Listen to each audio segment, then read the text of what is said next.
नमस्कार पेंशन धारकों, आज आपके लिए एक बड़ी और अहम खबर लेकर के आए हैं जो लाखों रिटायर्ड और वर्तमान कर्मचारियों के लिए बहुत ही मायने रखती हैं। अगर आप ईपीएस 95 पेंशन से जुड़े हुए हैं तो यह अपडेट आपके लिए बेहद ही ज़रूरी है। ईपीएस पेंशन 2025 को लेकर बड़ी खुशखबरी, न्यूनतम पेंशन 7,500 से बढ़ सकती हैं। जी हां, आपकी पेंशन 7,500 तक ही बढ़ सकती हैं। ईपीएस को लेकर बहुत ही बड़ी खबर आ रही है कि ईपीएस की न्यूनतम पेंशन 1,000 से बढ़कर 7,500 तक हो सकती हैं। प्राइवेट सेक्टर के कर्मचारियों के लिए बहुत ही बड़ी राहत साबित होगी। तो वीडियो ध्यान से देखें। अगर आप या फिर आपके परिवार में कोई ईपीएस का पेंशन धारक हैं तो आपके लिए खुशखबरी। सीबीटी की हालिया बैठक जो कि 13 अक्टूबर 2025 को हुई थी, ईपीएफ और ईपीएस के लिए सरलीकृत निकासी नियम, डिजिटल परिवर्तन ढांचा और विश्वास योजना को भी मंजूरी मिली थी। इसी के साथ ही पेंशन धारकों की सबसे मुख्य मांग थी ईपीएस के तहत न्यूनतम पेंशन बढ़ाना। तो उस न्यूनतम पेंशन बढ़ाने पर भी चर्चा हुई, लेकिन अभी तक अंतिम निर्णय नहीं हुआ था। तो ऐसे में आपके लिए 7,500 की पेंशन को लेकर एक बार फिर से यहाँ पर अपडेट आ रही है, उसके बारे में बात करेंगे जो कि हाल ही की ताज़ा अपडेट है। तो यहाँ पर सीबीटी की बैठक के बात करें तो उसके बारे में तो सरलीकृत निकासी नियम, जिसमें बात करें अब 3 प्रकार की आंशिक निकासी की जा सकती हैं: आवश्यक ज़रूरतें, आवास और विशेष परिस्थितियाँ। सदस्य 100% तक निकाल सकते हैं, लेकिन कम से कम 25% राशि खाते में शेष रहनी चाहिए। शिक्षा और विवाह के लिए निकासी की सीमा बढ़ी और न्यूनतम सेवा अवधि घटाकर 12 महीने कर दी गई है। विश्वास योजना के बारे में बात करें, नियोक्ताओं के लिए जो पीएफ धन प्रेषण पर भी यहाँ पर 1% प्रतिमाह, और जैसा कि आपकी जो शिकायतें लंबित थी उसको भी अब ऑनलाइन और जल्दी निपटाया जाएगा।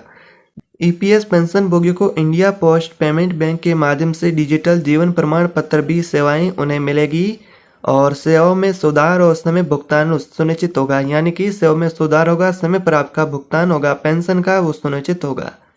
ईपीएस पेंशन कैलकुलेशन की वर्तमान लिमिट 15,000 है, जिसे अब बढ़ाने की भी मांग पेंशनर्स की जारी है। मिनिमम पेंशन के साथ में मौजूदा वेतन सीमा 15,000 थी, जिसे बढ़ाकर यहाँ पर वर्तमान में 21,000 किए जाने की मांग है। प्रस्तावित वेतन सीमा 21,000 बताई जा रही है, जिसके हिसाब से पेंशन आपको 10,050 तक मिल सकती है, यानी कि 10,000 प्रति माह आपको पेंशन मिल सकती है। नए नियम लागू होने पर कर्मचारियों की इन हेड सैलरी में भी थोड़ी कटौती संभव है। प्राइवेट सेक्टर में संभावित लाभ के बारे में बात करें तो वेतन सीमा बढ़ाने से प्राइवेट सेक्टर के कर्मचारियों को भी बेहतर पेंशन का लाभ मिलेगा। श्रम और वित्त मंत्रालय की मंजूरी के बाद ये बदलाव जल्दी लागू हो सकते हैं। फिलहाल अभी ये जानकारी इन मुद्दों को लेकर आ रही है। तो यहाँ पर ईपीएस के बारे में बात करें तो ईपीएस 95 योजना 1995 से चली आ रही है और लाखों रिटायर्ड कर्मचारियों की वित्तीय सुरक्षा सुनिश्चित करती हैं। एनएससी ईपीएफओ की पुरानी चर्चाओं के बावजूद न्यूनतम पेंशन में वृद्धि की मांग अभी भी लंबी थी। 2025 में यहाँ पर 2 बार सीबीटी की बैठक भी हुई, लेकिन अब की जो बैठक हुई थी जिसमें डिजिटल सुधार के जरिए सिस्टम को और मजबूत बनाने पर कोशिश की गई, लेकिन फिलहाल न्यूनतम पेंशन की बढ़ोतरी को लेकर फिलहाल मंजूरी को लेकर अपडेट नहीं। इसका यहाँ पर बेनिफिट क्या होगा, तो न्यूनतम पेंशन बढ़ाने से रिटायर्ड कर्मचारियों को प्रति माह उन्हें समय पर अच्छी पेंशन मिलेगी महंगाई के हिसाब से, और प्राइवेट सेक्टर के कर्मचारियों से भी कहे तो इसका उन्हें भी लाभ मिलेगा। डिजिटल और सरलीकृत प्रक्रिया होगी, इससे समय पर उन्हें पेंशन का भी लाभ मिलेगा। अभी तक ईपीएस पेंशन की बढ़ोतरी पर कोई फाइनल और आधिकारिक निर्णय नहीं हुआ है। साथ में मिनिमम पेंशन और वेतन लिमिट बनाने का भी प्रस्ताव मंत्रालय में विचाराधीन है।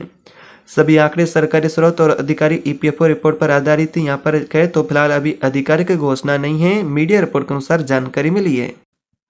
सोचिए, जिन कर्मचारियों ने सालों मेहनत की है उनके लिए पेंशन सिर्फ पैसा ही नहीं बल्कि उनकी सुरक्षा और सम्मान का प्रतीक है। हर महीने की ये राशि उनके जीवन की गुणवत्ता को बेहतर बनाने में मदद करेगी।